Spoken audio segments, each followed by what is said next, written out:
Yeah, I think for me, a key skill set is listening and spending a lot of time trying to absorb not just what's being said, but visual cues and settings, and what does this say around about the context that we're in. I think personally, I like to read a lot of world literature, and I think that's influenced my lens in terms of how I approach doing business in new countries. I sometimes have an understanding of, the history of these nations, the different, maybe political or macroeconomic issues that are underpinning the current environment that we're in, and trying to understand also things like, what's the sports or arts elements that these nations are interested in. Now, given my Middle Eastern background, we spend a lot of time in the beginning, getting to know the individual. As I mentioned, it's a region that historically based its trust on individuals more so than institutions, and so there is this idea that I'm engaging with you as Michael. I'm not. It's not about the institution you're representing.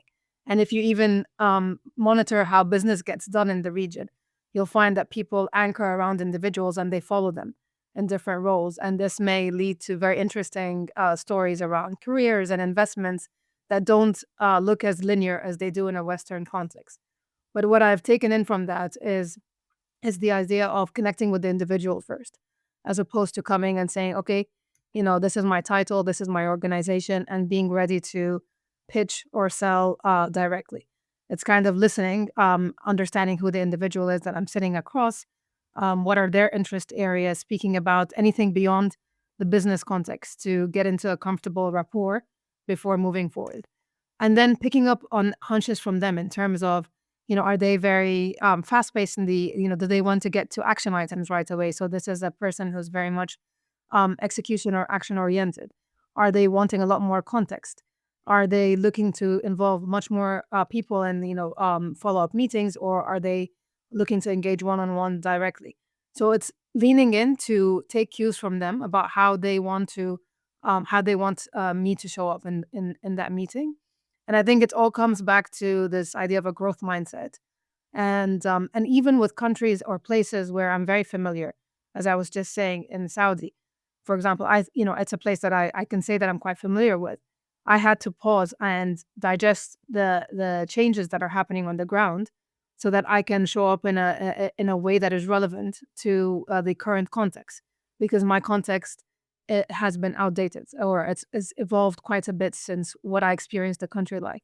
And I think that's more important nowadays because there's lots of changes happening on a political environment, in a macroeconomic way, in a technology way. And so, for example, there was skepticism with the advent of AI and LLMs that this would be picked up in the region as quickly. And over there, actually, a lot more people than anticipated have been using LLMs, and they're using them in a voice way. So it's tapped into elders who never typed, or maybe not are illiterate or don't know how to read or write, and yet here they are engaging with a chat GPT or whatnot, and having a conversation about their health, around things in their social setting. And so it's kind of like saying, oh, pause, listen, reflect, and grow with the inputs that you're getting from the environment that you're in.